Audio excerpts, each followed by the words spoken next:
It's an honor and a pleasure for me to be here with so many of my friends and colleagues to celebrate the Government of Alberta's funding commitment to investment in public transport.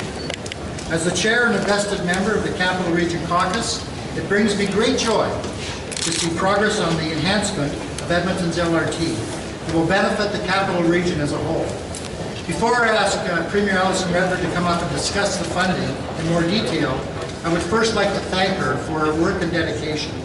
It has been through her strong leadership under the Building Alberta Plan that this government continues to invest in projects like public transit to ensure that we are able to fund the services Albertans told us that mattered most to them.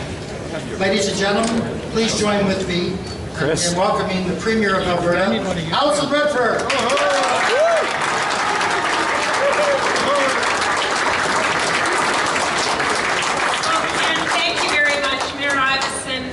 Colleagues, Edmonton Council colleagues, we're so glad that we can be here with you today. Ladies and gentlemen, the Mayor introduced me to the kids from City Hall School over there who have their hashtag all up on the balconies, so social media is exactly where it should be in the hands of 5-year-olds. I will say that it's wonderful to be here today at Churchill Station to unveil part of the next phase of the government's Building Alberta Plan, to renew our commitment to working together with valued municipal partners. And we've got a lot of work to do since our province keeps growing at breakneck speed, growing at its fastest pace since 1981. And in a few months ago, our population reached 4 million, and in as little as a decade, and I predict a lot less time, we're going to be at 5 million people. In just 10 years' time, we're going to be seeing Edmonton increasing in size in a way that I don't even think we can conceive now. But the important thing that we have to do is try to imagine that, because that's the leadership that we need to see in provincial government and municipal council to make sure that 10 years from now that Edmonton is not only as great a city as it is today, but as great a city as it has the potential to be in that very short time.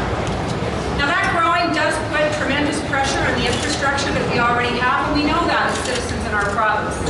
It'll require investment starting now to build an even better quality of life for all Albertans in the future. People have told us through consultations across the province, through the work that our Edmonton MLAs have done through the Capital Region Caucus, that investing in the future, investing growth, and investing in infrastructure is what will matter. And certainly we were all at the Mayor's State of the City address last week, where he set an agenda for Edmonton that was exciting in terms of infrastructure, economic growth, commitment to culture, and defining ourselves as a very interesting and connected community.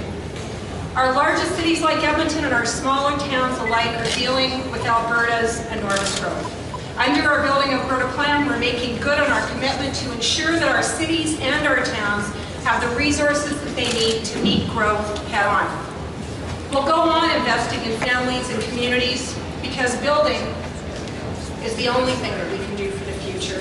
Not building is not an option.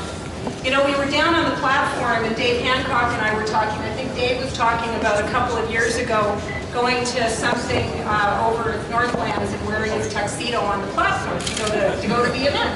Where are you, Dave? Oh, there you are. And then Janice and I were talking about the fact that that truly is what a public transit system is. If you're in New York or Chicago, if you're in Europe, that's what you see every day. You see people carrying their luggage, carrying their cellos. You see people of all walks of life connecting to their community in a way that integrates people in such a different way than cars and roads. So from our perspective, it's important to make sure that we're appreciating the fact that that's what people in Edmonton want to see their public transit system being and their community being. A few days ago, our government presented Budget 2014, the first fully balanced budget the province has had in 6 years. And our budget is designed to build and invest in communities, to build healthier communities, and to fund municipal infrastructure in a fiscally responsible way. We're delivering by investing in projects that will make a real difference in families' lives, especially in public transit here in Edmonton. As municipalities expand, public transit becomes an increasingly critical tool for managing growth. Transit reduces the need for major additions to existing road networks, and it's absolutely essential for keeping cities livable and accessible population density rises. Our progressive conservative government has been supporting public transit province-wide for many years through the Green Trip program. As promised, we're on track to fulfill the program's original $2 billion commitment by 2020. Edmonton has already seen the benefits of Green Trip. $497 million of funding has gone toward the new LRT line that connects Nate, and that will open later this year. However, we realize that we must do more, and we are. I'm pleased to announce that a second call for Green Trip applications will begin on April 15th, because Edmonton told us that we needed more. Our Capital Caucus told us that we needed more, and we listened. We all know that Edmonton is seeing some of the most rapid growth, and that last year more than 100,000 people per day used the LRT, an all-time record. Expanding the LRT system is essential, and that's why I'm delighted to say that the province is willing to share the costs of developing the Valley Line project, which is clearly Edmonton's top priority. In total, we're looking to provide $600 million, which is 1/3 of the expense.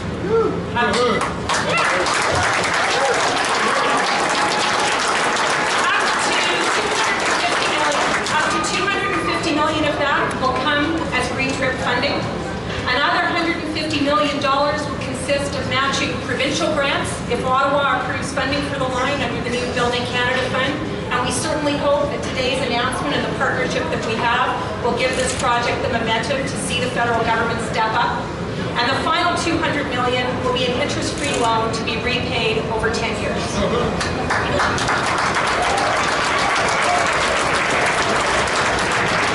These new measures will allow Edmonton's trains to serve a significantly larger population. And while the second round of Green Trip funding will enable Edmonton and municipalities across the province to lay out the future, their transit systems and their transit users can have confidence in the long term in enhancing the quality of life of families across this province and ensuring that we're continuing to invest in families and communities. I'm also excited that this impact of funding will have on Albertans. It means new routes, extra service, modern fleets, and more convenience for passengers every day.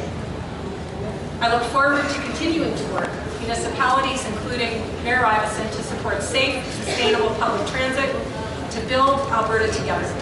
And Minister Horner will be glad to provide a few more details, but I will present you with an envelope, which may not have cash in it.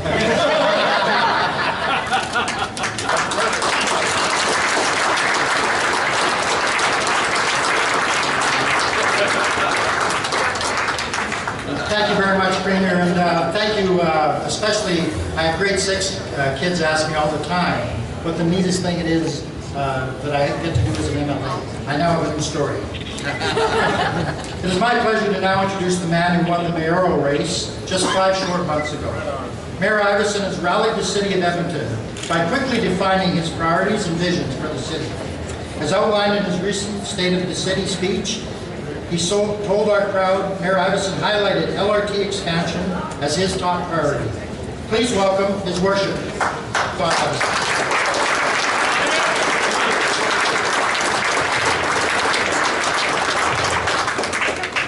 Well, welcome to Churchill Station. Welcome to our LRT system. It is a privilege to be here, joined first and foremost by you, Madam Premier, and so many of your colleagues here, key ministers who we work closely with, Minister Hughes, Minister Drysdale, Minister Horner, Mr. Hancock, who were all instrumental in helping to get us to this announcement today. And I also want to acknowledge my City Council colleagues who are here. Put your hands up. I think just about every one of them is here because it's not just my top infrastructure priority, it's their top infrastructure priority, as they said unanimously back in December. And the reason they had the confidence to do that is because we know this is Edmontonians' top infrastructure priority, not just mine. This is something that Edmontonians have always been passionate about for decades now. It's something that we see as essential to Edmonton's growth in the future and transformation into a more urban and leading kind of city. And so this is a momentous occasion because this, and I stand to be corrected, could be the largest municipal infrastructure project in Alberta's history that we are putting the pieces in place today to move ahead with. So this is quite significant.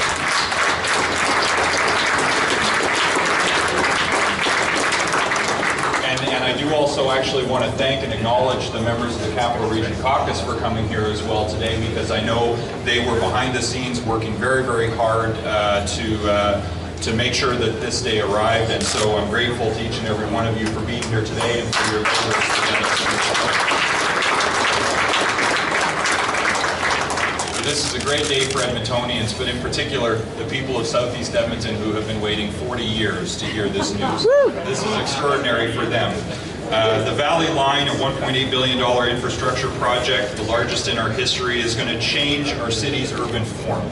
It's going to benefit people who don't even live in our city yet and who don't even reside in those neighborhoods yet, because it's going to transform those neighborhoods with new kinds of housing, new jobs, new businesses, new activity, which is going to enliven our city into the future. That transit-oriented development and the mobility for thousands and tens of thousands of other Edmontonians and people from our region is going to be transformative for Southeast Edmonton and for the downtown of our city. This is going to open up access to the busy and growing and bustling core of our city in a way that no other kind of infrastructure can.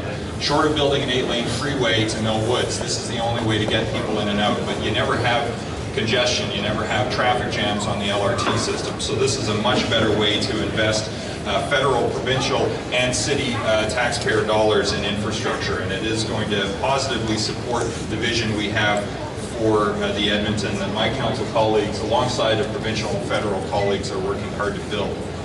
I also want to acknowledge the support of our colleagues in the region. At certain points in the Green Trip application process, you need sign-off from your friends in the region, and so it's not even just Edmontonians. It's folks in St. Albert, folks in Fort Saskatchewan, folks in Leduc who see the value of this infrastructure, to all 1.2 million of us, not just those of us who reside in Edmonton proper. And so we've had strong support from our Capital Region board colleagues as well, and I'm grateful to them. It's the alignment of all of these different people pulling for a brighter future for Edmonton that made today possible. The funding, obviously, there's still some paperwork to do. The applications are open. We have very, very positive signals, both from the provincial government here today, as well as from the federal government, about our eligibility for the funds. Knowing that we have a clear pathway to apply for those dollars allows City Council to consider moving ahead to the next step of this journey, which is the request for qualifications in the for the P3 procurement. And then as we line up the dollars and confirm the allocation of the grants, then we'll be able to get to the request for proposal stage and carry on. The key thing is we will not lose a construction season. This project will carry on time thanks to the swift action of the provincial government. Now, it's not quite 600 million, it's sort of 600 million, because it's 400 million of dollars that we didn't have yesterday, plus 200 million in an interest-free loan that we trust we're going to have the opportunity to apply for future Green Trip dollars, other provincial infrastructure dollars that are applicable to transit, and that this is really bridge financing to get us to that point. And we look forward to continuing to work with the provincial government to find ways to fill in that last 200 million. The 10-year interest-free loan allows, again, the key thing is it allows us to move ahead with the next stages of procurement. And who knows, because it's going to be a competitive process, if we're able to bring the project in for less than 1.8, then that's that many fewer dollars we're looking for. So things are lining up nicely here today for us to move ahead and take the next step. And on behalf of Edmontonians, I'm grateful to the partnership with the provincial government here to be able to make this announcement today, and hope they enjoyed their trip on the LRT. Thank